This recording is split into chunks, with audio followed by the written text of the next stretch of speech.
ဒီနေ့ကတော့ပြချင်းကားလေးနဲ့ကမွန်းကျင်လေးကိုကြော်ထားပါမယ်ရှင်။ဒီအသီးလေးရဲ့ချက်တော်ဖြူလေးထောင်းထားတာကိုစဉ်းစားလုပ်မယ်။ကမွန်းကျင်လေးကိုလည်းချွေထားပါမယ်ရှင်။ကျွန်မကတော့ပြချင်းကားလေးတွေကို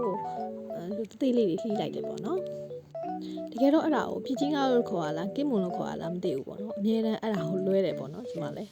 အခုတော့ပြချင်းကားလေးကိုစသားမှုတ်လေးနဲ့နွမ်းနွမ်းလေးနည်းနည်းထည့်ပြီးနေထားရနော်။စီပူလာပြီဆိုရင်တော့ကျွန်မချက်တော်ဖြူနဲ့အညီလေးကိုထည့်ပြီးတော့စီတက်ပါမယ်။တောင်တင်မုတ်လေးလည်းနည်းနည်းထည့်ပါလေရှင်။စီတက်နေရင်ပဲကျမရဲ့ page လေးကို like and follow လေးလုပ်ပေးဖို့လည်းပြောချင်ပါတယ်ရှင်။ပြချင်းကားလေးကိုထည့်ပြီးတော့လုံးပါမယ်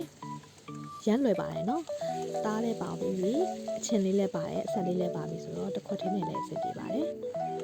ပြချင်းကားလေးကရေမထည့်ပဲနဲ့သူ့ဘာသာသူရေထွက်တယ်နော်။ရေထွက်လာပြီပြချင်းကားလေးနည်းနည်းလေးရေထွက်လာတဲ့အချိန်မှာကျွန်မကကမွန်းကျင်လေးကိုတစ်ခါလေးထည့်လိုက်ပါမယ်။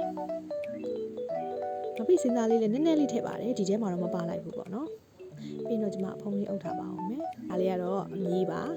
။စက်ခန်းလေးဆိုရင်တော့ငယ်လူစိမ့်လေးထည့်ပါမယ်ရှင်။ပြချင်းကားလေးတွေကလေကြောကြောချက်လေးမလေးမဟုတ်လို့ကျွန်မအရန်ကြာကြီးတော့မချက်ပါဘူးရှင်။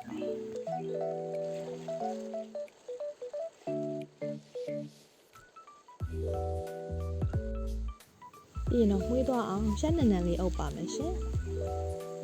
ဒါဆိုရင်တော့ပင်လယ်စာလေးရောချင်းကဆက်ရတာလေးရောပါတယ်ကမွန်းရှင်ပြချင်းကချင်းဆက်ကြော်လေးရပါပြီရှင်အဆုံးထိကြည့်ကြည့်ပေးကြတဲ့အားလုံးကိုကျေးဇူးတင်ပါတယ်နော် like and follow လေးလုပ်ခဲ့ပေးဖို့လည်းတောင်းဆိုပါတယ်ရှင်